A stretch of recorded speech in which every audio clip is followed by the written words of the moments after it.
So, na isang araw, may nag-comment sa live ko. Sabi niya, Tito, it's a bad day kasi 2 losses out today or 2 SL out today. And ito, may share ako sa iyo ng mindset or psychology na magagamit mo sa trading. So, nagtrabaho ako dati sa Jollibee. Nakadalawang branch ako doon. Ang station ko doon is backup washer. Pag sinabing backup, yan yung nakatoka sa kitchen. Yung basically, yung everything that involves the stove. So, ako yung nagluluto ng spaghetti sauce, spaghetti noodles, tocino, corned beef, gravy, minsan yung kanin sa akin. Tapos, kapag walang niluto, ako rin yung nagdi-dishwashing. So, yung mga spoon and fork, mga baso, plato, and syempre yung mga kaldero na gamit ko.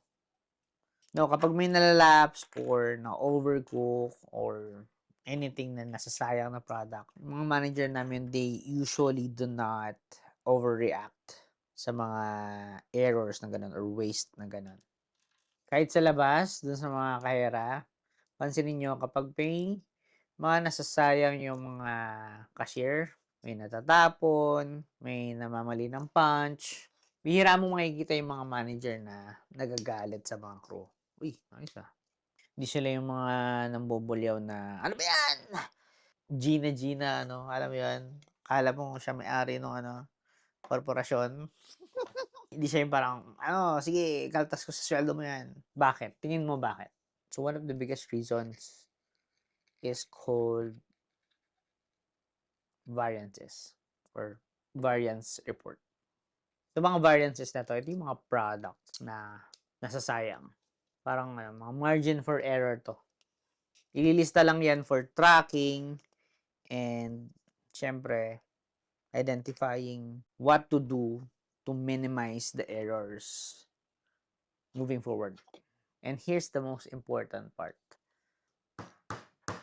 Basically, kasama lahat sa kwenta yan. Hindi nila na-expect na zero waste. Well, ideally, dapat. Pero, we are not in a perfect world. Diba? Kaya pag may nagkakamali ng punch or may natatapon, nasasayang, kahit sila yung may gawa or yung customer, you won't see the managers na OA. Because they understand or the system understands that it's a part of running a business. And that pumpkin, that mindset, we can apply that syempre sa trading. Pumpkin losses are part of trading.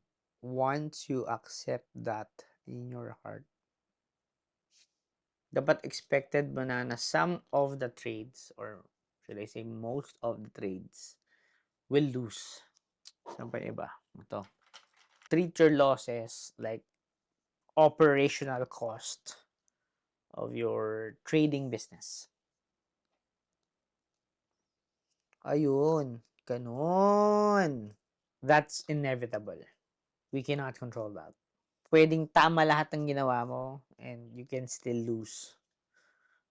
So, focus on what we can control, di ba? So, dyan papasok yung risk management. Kapag mali yung trade ko, magkano lang yung willing kong mawala per trade or per day. Pag natalo ko ng ganitong amount, buong araw, stop na. Bawi na lang bukas or next setup. Pag ginawa mo yun, hindi ka na magiging too emotional, especially pag talo ka. Doesn't feel like a bad day kahit a lot of your trades or most of your trades ay talo.